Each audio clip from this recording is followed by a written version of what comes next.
Yes, ready, start. And that creates to my mind a situation which I think in the larger national interest we should avoid. So how do we reverse this trend? This is a question to my mind. We must start with this confession that this trend of 50 years has to be reversed. Gandhiji talked of the Gram Panchayat, and that is why when I think of the center-state relations, I am not confining myself to just the relations between the center and the states.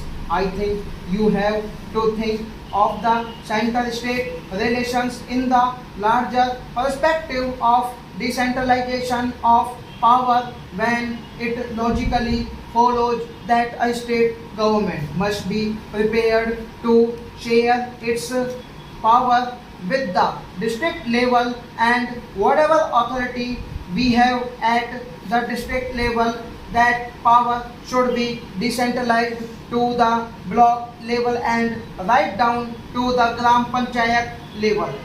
And I was very happy the other day when the Prime Minister did talk about reversing the planning process. That is what we have been arguing for so many years, that economic and social planning of this country must not be carried out in the ivory towers of Delhi. It must begin from the grassroots level. A combination of panchayat plan must give us a district plans.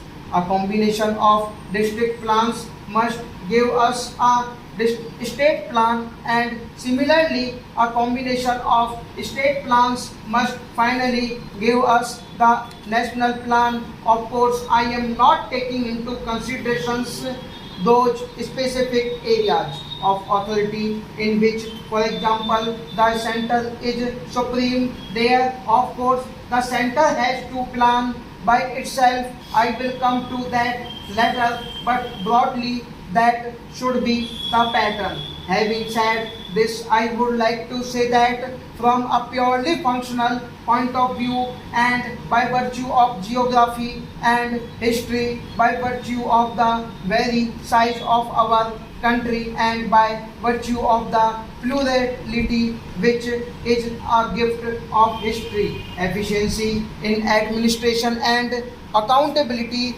are just not possible without a degree of decentralization. If the village teacher is not working, the education minister at the center cannot control. It is impossible if a medical officer in the primary health center is not paying due attention to his job. It is only at that level that his performance can be controlled, and he cannot be made accountable there itself. Therefore, there has to be monitoring at that level, and for that monitoring to be effective, there has to be authority vested at that level. Stop.